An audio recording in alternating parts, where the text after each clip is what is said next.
Hi darlings, welcome back to my new blog. ನನಗಂತೂ ಈ ಜೀವನವೇ ಬೇಸರವಾಗಿ ಹೋಗ್ಬಿಟ್ಟಿದೆ.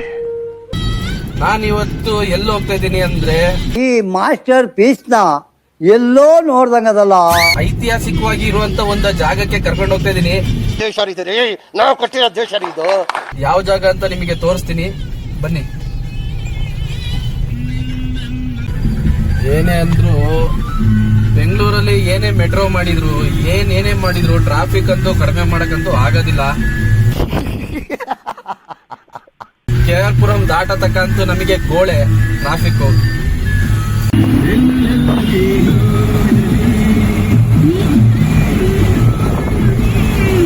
ನಾನಿವಾಗ ತೋರಿಸ್ತಿರೋದು ಈ ಹ್ಯಾಂಗಿಂಗ್ ಬ್ರಿಡ್ಜ್. ನಮ್ಮ ಬೆಂಗಳೂರಲ್ಲಿ ಉದ್ದವಾದ ಸೇತುವೆ ಅಂತಾನೆ ಹೇಳ್ಬೋದು, ಬಟ್ ಇದೊಂದು ಸೂಪರ್ ಆಗಿದೆ ಈ ಜಾಗ, ಲೊಕೇಶನ್. ನನಗಂತೂ ಸಖತ್ ಫೇವ್ರೇಟ್. ಈ ರೋಡಲ್ಲಿ ಬರ್ಬೇಕಾದ್ರೆ ಈ ಹ್ಯಾಂಗ್ ಬ್ರಿಡ್ಜ್ ನೋಡ್ಕೊಂಡು ಹೋಗ್ಬೇಕು.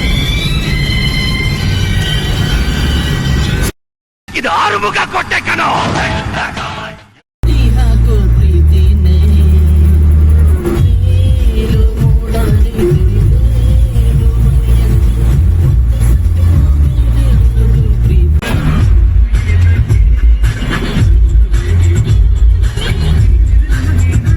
ಹೋಗೋ ನರಸಾಪುರ ದಾಟ್ತಿದ್ದಂಗೆ ಸಿಗುವಂತ ವ್ಯೂ ಇದು ನೋಡಿ. ಇದು ಎಷ್ಟು ಚೆನ್ನಾಗಿದೆ.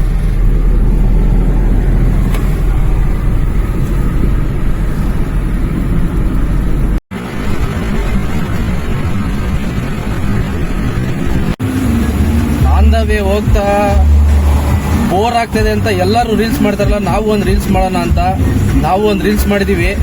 ಚೆನ್ನಾಗಿದ್ಯಾ ನೋಡಿ, ಕಮೆಂಟ್ ಮಾಡಿ. ನಮಗೆಲ್ಲ ಗೊತ್ತಾಗೋಯ್ತು.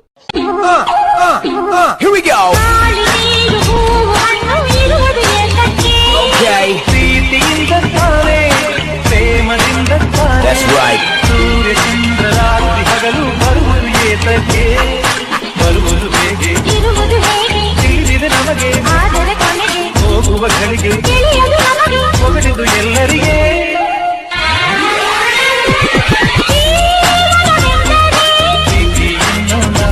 ಫ್ರೆಂಡ್ಸ್, ಹೆಂಗಿತ್ತು ನಾವು ರೀಲ್ಸ್ ಮಾಡಿದ್ದು? ಚೆನ್ನಾಗಿತ್ತೆ ಅನ್ಕೊಂತೀನಿ. ಚೆನ್ನಾಗಿದ್ರೆ ಒಂದು ಕಮೆಂಟ್ ಹಾಕಿ.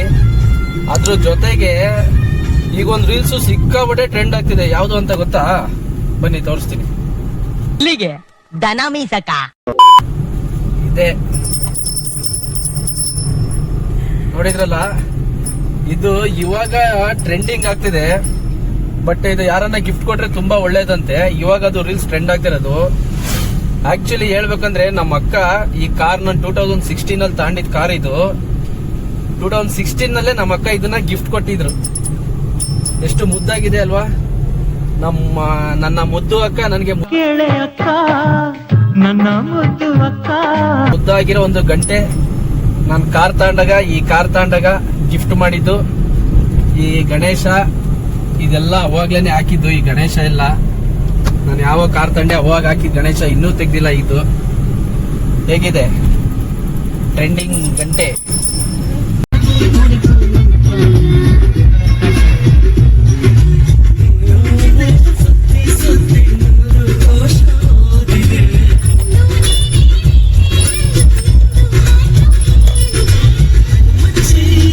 ಇನ್ನೊಂದ್ಸತಿ ಮನ್ಸಿಗೆ ಅನ್ಸುತ್ತೆ ಹಳ್ಳಿಲೇ ಇರ್ಬೇಕು ಅಂತ. ಮನೆ ನೋಡಿ, ಈ ತರದ್ ಒಂದು ಮನೆಯಿಂದ ಇಂತ ಒಳ್ಳೆ ಗುಡ್ಡ.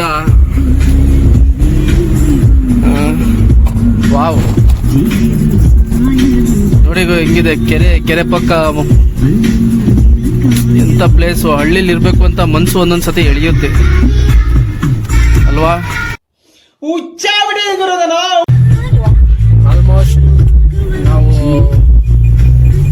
ಬರ್ಬೇಕಾಗಿರೋ ಜಾಗ ಆಲ್ಮೋಸ್ಟ್ ರೀಚ್ ಆಗಿದೀವಿ. ಜಾಗ ಯಾವ್ದು ಅಂತ ಸದ್ಯದಲ್ಲೇ ಹಂಗೆ ಹೇಳ್ತೀನಿ. ಆ ಪ್ಲೇಸ್ ಅಲ್ಲಿ ನಿಂತ್ಕೊಂಡೆ ಅದ್ರ ಬಗ್ಗೆ ಹೇಳ್ತೀನಿ, ಬನ್ನಿ. ಎಸ್, ತೋರಿಸಿ ನೋಡಿದಾಗ ನಿಮಗೆ ಪ್ಲೇಸ್ ಯಾವ್ದು ಅಂತ ಕೆಲವರಿಗೆ ಗೊತ್ತಾಗ್ಬೋದು. ಜಾಗ ಯಾವ್ದು ಅಂತ ಕೆಲವರಿಗೆ ಗೊತ್ತಾಗ್ಬೋದು. ಇಲ್ಲೊಂದು ಐತಿಹಾಸಿಕ ದೇವಸ್ಥಾನ ಇದೆ, ಅಲ್ಲಿಂದ ನಿಮಗೆ ಇದ್ರ ಬಗ್ಗೆ ಹೇಳಕ್ ಶುರು ಮಾಡ್ತೀನಿ, ಬನ್ನಿ. ಬರ್ತಿದ್ದಂಗೆ ಗಣೇಶನ್ ಬಿಡ್ತಿದ್ದಾರೆ.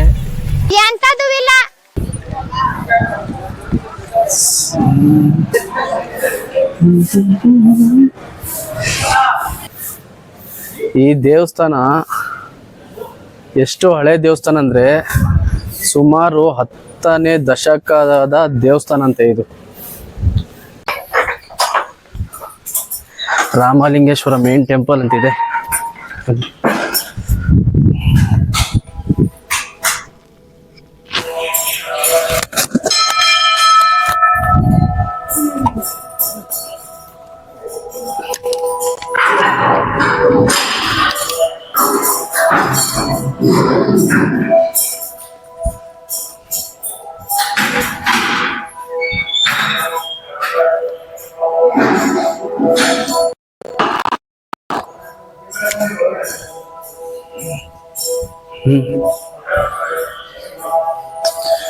Ramalingeshwara main temple.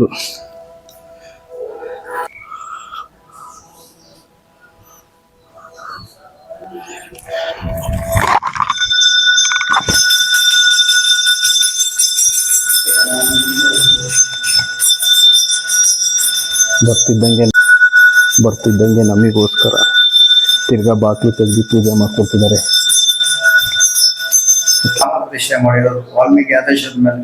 ಅದರಿಂದ ರಾಮಲಿಂಗೇಶ್ವರ, ಲಕ್ಷ್ಮಣೇಶ್ವರ, ಶತ್ರುಘ್ನ, ಭರತ, ರಾಮಾಂಜನೇಯ, ಸುಗ್ರೀವ, ಅಂಗದ, ಕಾಶಿ ವಿಶ್ವೇಶ್ವರ, ಲಿಂಗೇಶ್ವರ ಅಂತ ಹಾಕಿದ್ದಾರೆ. ಎಲ್ಲ ತಪ್ಪುಗಳು ಬರ್ತಿದ್ದಾರೆ. ಇದೆ ಬೆಂಗಳೂರು ಪ್ಯಾಲೇಸ್ ಇದೆಯಲ್ಲ, ಅಲ್ಲಿ ಕೋಟೆ ಕಲಾಸ್ ಪಳ್ಳಿ ಅವ್ರ ಹೆಂಡವ್ರು ಇದು ಪುರಾತನ ಕಾಲದ್ದು ಎಲ್ಲ ಅಕ್ವೈರ್ ಮಾಡ್ಕೊಂಡು ಮೇಂಟೈನ್ ಮಾಡ್ತಾರೆ. ಅಲ್ಲಿ ಸೀತಾದೇವಿ, ಪಾರ್ವತಿ ಪ್ರತಿಷ್ಠೆ ಮಾಡಿದ್ರು. ಇದು ಮುಖವಾಡನು ಅಷ್ಟೇ ತಗೊಂಡೋಗಿ ಮಾಡಿಸಿದ್ ಬೆಂಗಳೂರಲ್ಲಿ 2 ಸತಿ ಕಾರ್ ಕಳಿಸಿದೆ ನಮ್ಮ ಫ್ರೆಂಡ್. ದೇವವ್ಯಾಪಾರಕ ಹತ್ರ ಆಚಾರ್ಯ ಇರೋದು. ದೇವವ್ಯಾಪಾರಕ ಹತ್ರ. ನೀವು ರಾಮಮೂರ್ತಿ ನಗರನ? ಇಲ್ಲ, ಬೆಂಗಳೂರು. ಇದು ಬಸವೇಶ್ವರ ನಗರ. ಅವನಿ ಶಂಕರ ಮಠ. ಶಂಕರ ಮಠ ಹತ್ರ. ಅಲ್ಲೇ ಇರೋದು ಸಿಗ್ನಲ್. ಕುರುಬ್ರಳ್ಳಿ ಹೋಗೋದು. ಕುರುಬ್ರಳ್ಳಿನೇ ಮನೆ. ಕುರುಬ್ರಳ್ಳಿ ಹೆಡ್ ಆಫೀಸ್ ಅವನಿ ಶಂಕರ ಮಠ. ಅದು ಬ್ರಾಂಚ್ ಗುರುಗಳು ಅಲ್ಲೇ ಇದ್ದಾರೆ. ಇವಾಗ ಅಲ್ಲಿ ಸಿಗ್ನಲ್ ಹತ್ರ ಹತ್ರ ತನಕ ಅಲ್ಲೇ ಇದ್ದಾರೆ. ಆಮೇಲೆ ಬರ್ತಾರೆ. ಸ್ವಾಮೀಜಿಯವರು ಹೇಳಿದ್ದು ಈ ರೀತಿನೇ ಶಿವನ್ನ ನೋಡ್ಬೇಕು ಅಂತ ಬಸವಣ್ಣನ ಮೇಲ್ಗಡೆಯಿಂದ. ಹಾಗೆ ಇನ್ನೊಂದು ಹೇಳಿದ್ರು, ಬಸವಣ್ಣನ ಕಿವಿಗೆ ನಾವು ಏನ್ ಹೇಳ್ತೀವಿ ಅದು ಕೈಲಾಸಕ್ಕೆ ಹೋಗಿ ಶಿವನಿಗೆ ನಾವು ಏನ್ ಹೇಳಿದೀವಿ, ನಾವು ಏನ್ ಬೇಡ್ಕೊಂಡಿದೀವಿ ಅದನ್ನ ಹೋಗಿ ಶಿವನಿಗೆ ತಲುಪಿಸುತ್ತೆ ಅಂತ ಒಂದು ನಂಬಿಕೆ. ಹಾಗಾಗಿ ನಾನು ಈ ತರ ಮಾಡಿದೆ. ಒಪ್ತೆ ಕಡೆಯ ಒಪ್ತೆ. ನಿನ್ ಮನ್ಸು ಎಷ್ಟು ಪರಿಶುದ್ಧವಾಗದು ಅಷ್ಟು ನೀ ಚೆನ್ನಾಗಿ ಬದುಕ್ತೀಯ. ಜಸ್ಟ್ ದೇವಸ್ಥಾನ ನೋಡೋಣ ಅಂತ ಬರ್ತೀವಿ, ಅಷ್ಟಲ್ದಿ ದೇವಸ್ಥಾನನ ಲಾಕ್ ಮಾಡಿದ್ರು.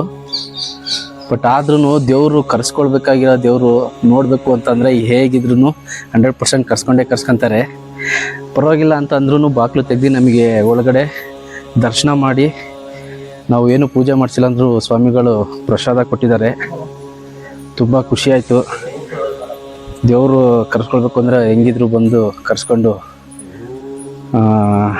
ದೇವ್ರ ಮೇಲ್ಗಡೆನೆ ನಮಗೆ ಪ್ರಸಾದ ಸಿಕ್ಕಿದೆ. ತುಂಬ ಖುಷಿಯಾಯಿತು. ದೇವರಿಂದ ಒಳ್ಳೆ ದರ್ಶನ ಆಯಿತು. ದರ್ಶನ ಆಗಿದ್ಮೇಲೆ ಈ ದೇವಸ್ಥಾನ ನಿಮಗೆ ಯಾವುದು ಅಂತ ಗೊತ್ತಾಗಿರ್ಬೋದಲ್ವಾ, ಆವನಿ ಬೆಟ್ಟ ಅಂತ.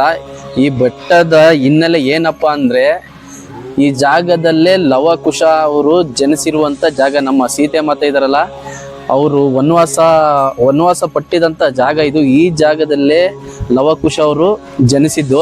ಆ ಜನಿಸಿದಂಥ ಜಾಗ, ಆ ಪುಟ್ಟ ಮಕ್ಕಳಿದ್ದಾಗ ಓಡಾಡ್ತಿದ್ದಂಥ ಜಾಗಗಳು, ಆಮೇಲೆ ಸೀತಾಮಾತೆ ಇದ್ದಂಥ ಜಾಗ, ಆ ಋಷಿ ಮುನಿಗಳಿದ್ದಂಥ ಜಾಗ ಹೇಗೆ ಇದೆ ಅಂತ ನಾನು ಇವಾಗ ತೋರಿಸ್ತೀನಿ ವಿಡಿಯೋದಲ್ಲಿ.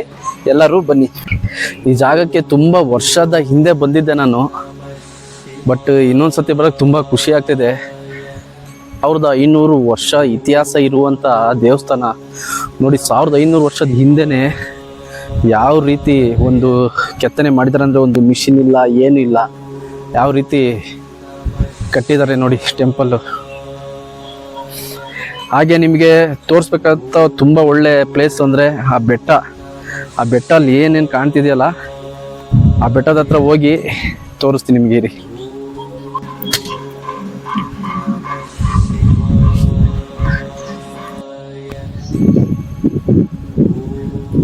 ನೋಡಿ, ದೇವಸ್ಥಾನ ನಮ್ಮ ಸೀತೆ ಮಾತೆ ಮತ್ತೆ ಲವಕುಶರು ಓಡಾಡಿರುವಂತಹ ದೇವಸ್ಥಾನ ಇದು. ಎಷ್ಟು ಜನಕ್ಕೆ ಗೊತ್ತಿರುತ್ತೆ ಈ ಜಾಗ ನೋಡಿ. ಎಷ್ಟು ಹಳೇ ದೇವಸ್ಥಾನ.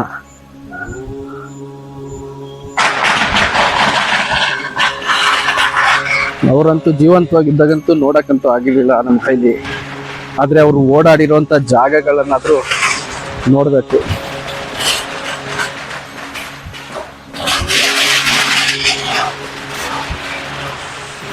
ನೋಡಿ, ಸೀತಾಮಾತೆ ವನವಾಸ ಪಟ್ಟಂತ ಗುಡ್ಡ ಇದೆ. ಒಳ್ಳೆ ಟೈಮ್ ಬಂದಿದ್ದೀವಿ. ಗಣೇಶ ಎಲ್ಲ ಬರ್ತಾ ಇದ್ದಾರೆ ಇಲ್ಲಿ. ಆನ್ ಮಾಡಿದ್ಯಾ? ನಿಮ್ಮ ಅಭಿಮಾನಿ ಅಣ್ಣ, ನಿಮ್ಮ ಅಭಿಮಾನಿ ಅಣ್ಣ.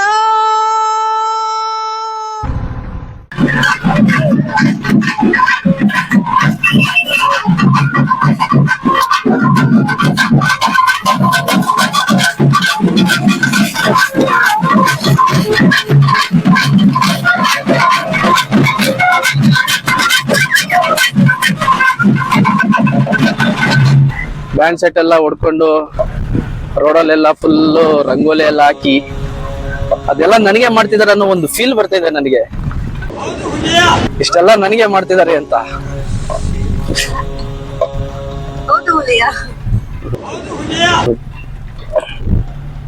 ಬಟ್ ಇದೇ ಸೀತಾ ನೋಡಿ, ಅವನಿ ಶ್ರೀ ಸೀತಾ ಮಾತೆ ಬೆಟ್ಟ. ಓಕೆ, ಮಹರ್ಷಿ ವಾಲ್ಮೀಕಿ ಅವರು ಇದೇ ಜಾಗದಲ್ಲಿ ಇದ್ದಂತದ್ದು. ಆ ಜಾಗ ಎಲ್ಲ ನಿಮಗೆ ತೋರಿಸ್ತೀನಿ ಬನ್ನಿ. ಹಾಗೆ ನಿಮ್ಗೆ ಇನ್ನೊಂದು ಹೇಳ್ಬೇಕಲ್ಲ, ಇದೇ ನನ್ನ ಡಾರ್ಲಿಂಗ್. ನಮಗೆಲ್ಲ ಗೊತ್ತಾಗೋಯ್ತು. ನಿಮಗೆ ತೋರಿಸಿರ್ಲಿಲ್ಲ, ಯಾವ ವಿಡಿಯೋದಲ್ಲೂ ತೋರಿಸಿರ್ಲಿಲ್ಲ. ಇದೇ ನನ್ನ ಫಸ್ಟ್ ಕಾರು, ನನ್ನ ಫೇವ್ರೇಟ್ ಕಾರು. ಆಮೇಲೆ ನನ್ನ ಸ್ವಲ್ಪ ಫೀಲಿಂಗ್ಸ್ ಎಲ್ಲ ಈ ಕಾರಲ್ಲಿ ಜಾಸ್ತಿ ಇರೋದು. ನನಗೆ ತುಂಬ ಇಷ್ಟವಾದ ಕಾರು ಇದು. ಬನ್ನಿ ಬೆಟ್ಟಕ್ಕೆ ಹೋಗೋಣ.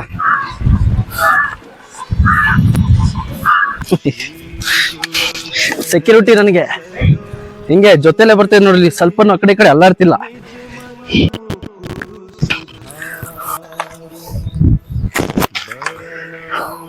ಈ ಆವನಿ ಬೆಟ್ಟ ಅನ್ನೋ ಜಾಗ ತುಂಬಾ ಜನ ಬರೋರು ಟ್ರೆಕ್ಕಿಂಗ್ ಅಂತ ಬರ್ತಾರೆ. ಬಟ್ ಇದು ಟ್ರೆಕ್ಕಿಂಗ್ ಜೊತೆ ಈ ಬೆಟ್ಟದ ವಿಶೇಷತೆ ಅನ್ನೋದು ಟ್ರೆಕ್ಕಿಂಗ್ ಜೊತೆ ಇದು ಏನಪ್ಪ ವಿಶೇಷತೆ ಅಂದರೆ, ನಮ್ಮ ಸೀತಾಮಾತೆ ವನವಾಸ ಪಟ್ಟಂಥ ಜಾಗ ಇದು. ಜೊತೆಯಲ್ಲಿ ಆ ವನವಾಸ ಪಡೋಂಥ ಟೈಮಲ್ಲಿ ಲವಕುಶ ಅವಳಿ ಮಕ್ಕಳಿಗೆ ಇದೇ ಜಾಗದಲ್ಲಿ ಅವರು ಜನಿಸ್ತಾರೆ. ಆ ಜಾಗ ಎಲ್ಲ ನಾನು ಮೇಲ್ಗಡೆ ಇದೆ, ತೋರಿಸ್ತೀನಿ. ಹಾಗೆ ನೀವು ಅಶ್ವಮೇಧ ಕುದುರೆ ಅನ್ನೋದನ್ನ ಕೇಳೇ ಇರ್ತೀರ ಎಲ್ಲರೂ. ಆ ಅಶ್ವಮೇಧ ಕುದುರೆಯನ್ನ ಲವಕುಶರು ಕಟ್ಟಾಕಿದಂತಹ ಜಾಗ ಇದೆ. ಸೀತಾಮಾತೆಗೆ ನೀರು ಬೇಕಾಗಿರೋದ ಕಾರಣದಿಂದ ಲಕ್ಷ್ಮಣ ತನ್ನ ಬಾಣ ಹೊಡೆದು ಮೇಲ್ಗಡೆ ಬೆಟ್ಟದ ಮೇಲೆ ಕಲ್ಲಿಗೆ ಬಾಣ ಹೊಡೆದಂಥ ಜಾಗದಲ್ಲಿ ಆಗ ಆದಂಥ ಗುಂಡಿ ಅಂತ ಒಂದು ಸಣ್ಣ ಗುಂಡಿ ಜಾಗದಲ್ಲಿ ನೀರು ನಿಂತಿರೋದು ಅದು ಈಗಲೂ ಇದೆಯಂತೆ. ಬಟ್ ನಾನು ಅವಾಗ ಸುಮಾರು ವರ್ಷದ ಹಿಂದ್ಗಡೆ ಬಂದು ಅದು ನೋಡಿದ್ದೆ. ಬಟ್ ಈಗಲೂ ಇದೆ ಅಂದರೆ ಅದು 100% ಜನಗಳು ಹೇಳೋದೆಲ್ಲ ಸತ್ಯ ಅಂತ ಭಾವಿಸೋಣ.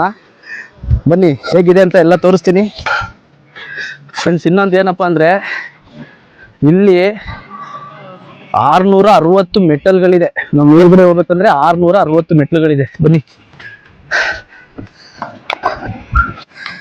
ನೋಡಿ, ಅಲ್ಲೊಂದು ಝೂಮ್ ಹಾಕಿ ನಿಮ್ಗೊಂದು ಕಲ್ಲು ತೋರಿಸ್ತೀನಿ. ನಾವೇ ಇಟ್ಟು ಈ ಥರ ಒಂದ್ರ ಮೇಲೆ ಒಂದು ಇಡೋಕ್ಕಾಗಲ್ಲ ಅನಿಸುತ್ತೆ. ಪ್ರಕೃತಿ ಎಷ್ಟು ವಿಸ್ಮಯ ನೋಡಿ, ಎಷ್ಟು ಚೆನ್ನಾಗಿ ಜೋಡಿಸಿಟ್ಟಂಗಿದೆ. ಯಾವ ಗಾಳಿ ಮಳೆಗೂ ಏನಕ್ಕೂ ಹಲ್ಲಾಡ್ದಿಲ್ದಂಗೆ.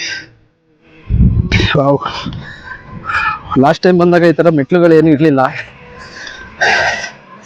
ಬಟ್ ಇವಾಗ ಗ್ರಿಪ್ಪಿಗೆ ಮೆಟ್ಲುಗಳೆಲ್ಲ ಸಖತ್ತಾಗಿ ಮಾಡಿದ್ದಾರೆ. ಸೂಪರ್.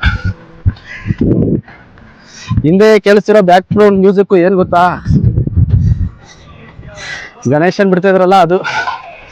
ಮೇಲ್ಗಡೆಯಿಂದ ವ್ಯೂ ಪಾಯಿಂಟ್ ನೋಡಿ ಹೇಗಿದೆ, ನೈಸಾ ವ್ಯೂ ಹೇಗೆ ಕಾಣಿಸ್ತಿದೆ.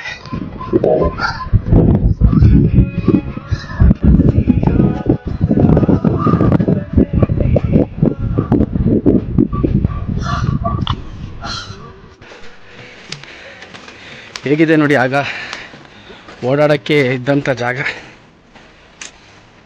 ನಾನು ಹೇಳಿದ್ನಲ್ಲ ಇದೇ ಕಲ್ಲು ನೋಡಿ, ಎಷ್ಟು ಚೆನ್ನಾಗಿ ಜೋಡಿಸಿಟ್ಟಂಗಿದೆಯಪ್ಪ ಕಲ್ಲುಗಳು. ವಾವ್.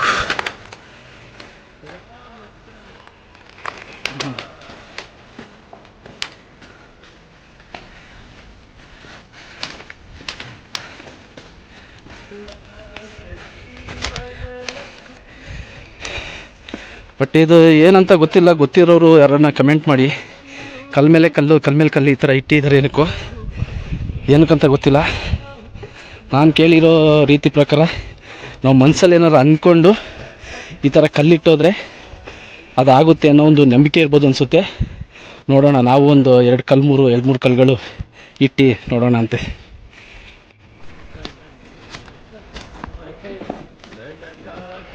ನಾನು ಇವಾಗ ಜೋಡಿಸ್ತಾ ಇದ್ದೀನಿ.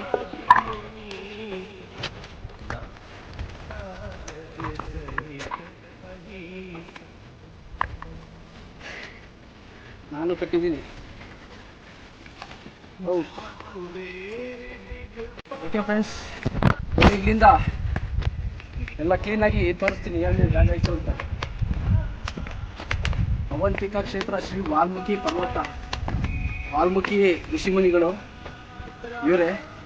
ನಮ್ಮ ಋಷಿಮುನಿಗಳು ಇದ್ದಂಥ ಜಾಗ, ಅವರು ವಾಸ ಮಾಡ್ತಿದ್ದಂಥ ಸ್ಥಳ ತೋರಿಸ್ತೀನಿ ಬನ್ನಿ.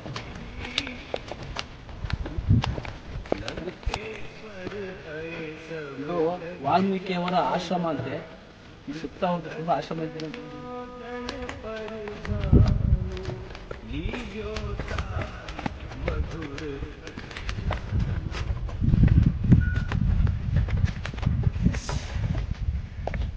ನೋಡಿ ಸ್ನೇಹಿತರೆ, ವಾಲ್ಮೀಕಿಯವರ ಆಶ್ರಮ ಅಂತೆ. ಹೇಗಿದೆ ಅಂತ ಹೋಗ್ಬೋದಾ?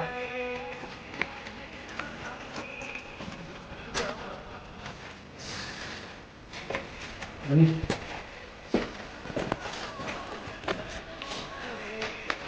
ನೋಡಿ ವಾಲ್ಮೀಕಿಯವರು ಕೂತಂಥ ಪ್ಲೇಸ್ ಅನ್ಸುತ್ತಿದ್ದು. ಇಲ್ಲಿ ಕೂತ್ಕೊಂತಿದ್ರು ಅನ್ಸುತ್ತೆ ಅವರು. ಎಷ್ಟು ಸಣ್ಣ ಸಣ್ಣ ಜಾಗಗಳು ನೋಡಿ. ನಮಗೆ ಹೋಗೋಕ್ಕಾಗಲ್ಲ, ಅಷ್ಟು ಧೈರ್ಯನೂ ಬರ್ತಾ ಇಲ್ಲ. ಕಮಾನ್, ನೆಕ್ಸ್ಟ್ ಪ್ಲೇಸ್. ಪಂಚಪಾಂಡವರ ದೇವಾಲಯ, ಪಂಚಪಾಂಡವರದ ದೇವಸ್ಥಾನ ಅಂತೆ.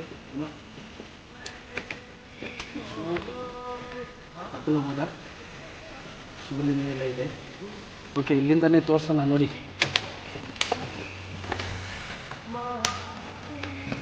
ಒಂದು ಶಿವನ ವಿಗ್ರಹ ಇದೆ, ಪಂಚಪಾಂಡವರ ದೇವಸ್ಥಾನ ಅಂತೆ. ಓಕೆ, ನೆಕ್ಸ್ಟ್ ಕಡೆ ಹೋಗೋಣ ಬನ್ನಿ. ನೋಡಿ, ಅವಾಗೆಲ್ಲ ಎಷ್ಟು ಚೆನ್ನಾಗಿ ದ್ವಾರಕ, ನಮ್ಮ ಕಡೆ ಈಗ ಕಟ್ತಲ್ಲ ದೊಡ್ಡದು ದ್ವಾರಕ ಅಂತ. ಈ ಕಾಲದಲ್ಲಿ ಬರೀ ಕಲ್ಲಲ್ಲೇ ಇಂಥ ಪ್ಲೇಸ್ಗಳಲ್ಲೇ ಒಳ್ಳೊಳ್ಳೆ ದ್ವಾರಕ ಕಲ್ಲುಗಳಿಟ್ಟಿದ್ದಾರೆ ನೋಡಿ. ಆ ಬೆಟ್ಟ ಎಲ್ಲ ನೋಡಿ ಎಷ್ಟು ಚೆನ್ನಾಗಿ ಕಾಣಿಸ್ತಿದೆ. ಅದೆಲ್ಲ ಒಂದ್ರ ಮೇಲೆ ಒಂದು ಕಲ್ಲು ಜೋಡಿಸ್ದಂಗಿದೆ. ಮುಂದೆ ಬಟ್ ನನಗೆ ಗೊತ್ತಿರೋಷ್ಟು ತೋರಿಸ್ತೀನಿ. ಒಂದೊಂದು ಜಾಗ ಮಿಸ್ ಆಗಿದ್ರೆ ದಯವಿಟ್ಟು ಕ್ಷಮೆ ಇರಲಿ, ಬೇಜಾರು ಮಾಡ್ಕೊಂಡು ಹೋಗ್ಬೇಡಿ.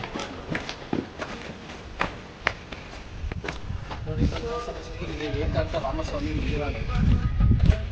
ಇದೆಲ್ಲ ಕೈಯಲ್ಲೇ ಡಿಸೈನ್ ಮಾಡಿರ್ತಾರೆ. ಈಗೆಲ್ಲ ಮಿಷಿನ್, ಬಟ್ ಆಗಲೇ ಇವೆಲ್ಲ ನೋಡಿ, ಇದೆಲ್ಲ ಅಷ್ಟು ಚೆನ್ನಾಗಿ ಆಗಲೇ ಮಾಡಿದ್ರು. ಹೇಗೆ ಮಾಡಿದ್ರು ಅಂತ ಗೊತ್ತಿಲ್ಲ. 1,500 ವರ್ಷದ ಹಿಂಗಡೆ ಮಾಡಿರುವಂಥ ದೇವಾಲಯಗಳು ಇವೆಲ್ಲ.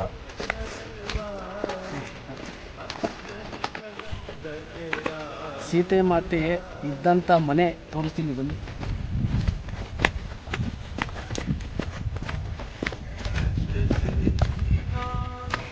ನಾವಂತೂ ಸೀತೆ ಮಾತೆ ನೋಡೋಕ್ಕಂತೂ ಆಗಲಿಲ್ಲ.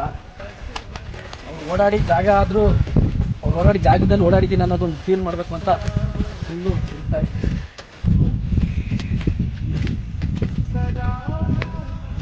ಇದೇ ತಾಯಿ ಮನೆ ಇದೇ ನಮ್ಮ ಸೀತಾಮಾತೆ ತಾಯಿ ಮನೆ ಅನಿಸುತ್ತೆ. ಇದೇ ಸೀತಾಮಾತೆಯ ಮನೆ ಇದೆ ಅನಿಸುತ್ತೆ. ಈ ಒಳಗೊಂದು ಲಿಂಗ ಇಟ್ಟಿದ್ದಾರೆ, ತಾಯಿ ಮನೆ ಅಂತ ಹಾಕಿದ್ದಾರೆ. ಸೀತಾಮಾತೆ ನಮಸ್ಕಾರ ಮಾಡ್ತಾರೆ.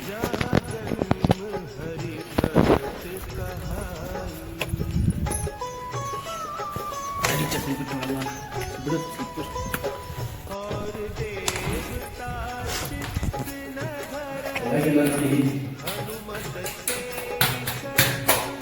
ಇದೆಲ್ಲ ನಿಮ್ಗೆ ಏನೊಂದು ಪಾತ್ರೆ ಸೌಂಡ್ ಬರುತ್ತೆ. ಇದೆಲ್ಲ ಬೂದಿ ಈ ಥರ ಇದೆ ನೋಡಿ.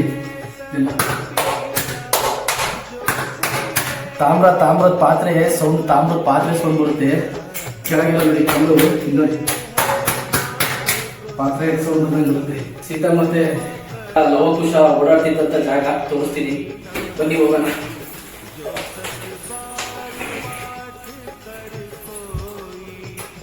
ನೋಡಿ, 2 ಲಿಂಗ ಹಾಕಿದ್ದಾರೆ ಒಂದೇ ಇದರಲ್ಲಿ.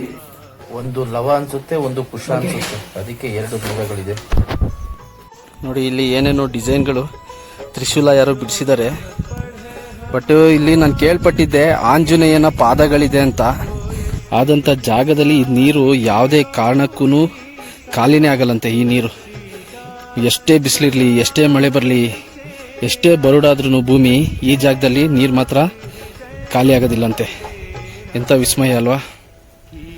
ಓಕೆ, ಅಲ್ಲೊಂದು ಟೆಂಪಲ್ ಕಾಣಿಸ್ತಿದೆ ದೂರದಲ್ಲಿ, ಝೂಮ್ ಆಗಿ ತೋರಿಸ್ತೀನಿ, ಕರ್ಕೊಂಡು ಹೋಗ್ತೀನಿ ಅಲ್ಲಿ. ಇದು ಸೀತಾಮಾತೆ ಟೆಂಪಲ್ಲು. ನಾನು ಅನ್ಕೊಂಡಿರೋ ಹಾಗೆ ಸೀತಾಮಾತೆಯ ನೆನಪಿಗೋಸ್ಕರ ಕಟ್ಟಿದ್ದಾರೆ ಈ ಟೆಂಪಲ್ ಅಂತ ಅನ್ಕೊಂತೀನಿ. ನೋಡಿ ಫ್ರೆಂಡ್ಸ್, ಎಷ್ಟು ಸಖತ್ತಾಗಿದೆ ಸೀತಾಮಾತೆ ವನವಾಸ ಮಾಡಿರೋಂಥ ಜಾಗ. ನಿಮಗೆಲ್ಲರ ಜೈ ಶ್ರೀರಾಮ್ ಅಂತ ಕಾಣಿಸ್ತಿದ್ಯಾ? ಇಲ್ಲ ಅಲ್ಲ, ಝೂಮ್ ಮಾಡ್ತೀನಿ.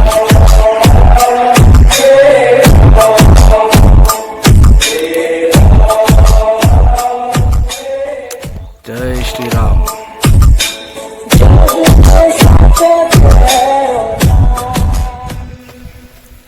ಫ್ರೆಂಡ್ಸ್, ನನಗೇನೋ ಇದ್ರ ಬಗ್ಗೆ ಗೊತ್ತಿತ್ತು. ಲಕ್ಷ್ಮಣ ಬಾಣ ಹೊಡೆದಾಗ ಸೀತಾಮಾತೆಗೆ ನೀರು ಬೇಕು ಅನ್ನೋದಕ್ಕೋಸ್ಕರ ಬಾಣ ಹೊಡೆದಾಗ ಬಂದಂಥ ನೀರು ಇದು ಅಂತರ್ಜಲ ಇದೇನೋ ನನಗೆ ಗೊತ್ತಿತ್ತು. ಬಟ್ ಇನ್ನೊಂದು ನಿಮ್ಗೊಂದು ತೋರಿಸ್ತೀನಿ. ಅದು ಪಕ್ಕದಲ್ಲೇ ಯಾರನ್ನ ಈ ಜಾಗಕ್ಕೆ ಬಂದು ಅದನ್ನ ನೋಡಿ, ಇದ್ರ ಪಕ್ಕದಲ್ಲೇ ಒಂದು ಹೇಗಿದೆ ಅಂದರೆ ಲಕ್ಷ್ಮಣ ರೇಖೆ, ಲಕ್ಷ್ಮಣ ರೇಖೆ ಅಂತ ಹೇಳ್ತಾರಲ್ಲ, ಆಲ್ಮೋಸ್ಟ್ ಇದೇ ಇರ್ಬೋದು ಅಂತ. ಲಕ್ಷ್ಮಣ ರೇಖೆ ಅನ್ನೋದು ಇದೆ ಅಂತ ಅನ್ಕೊಂತೀನಿ.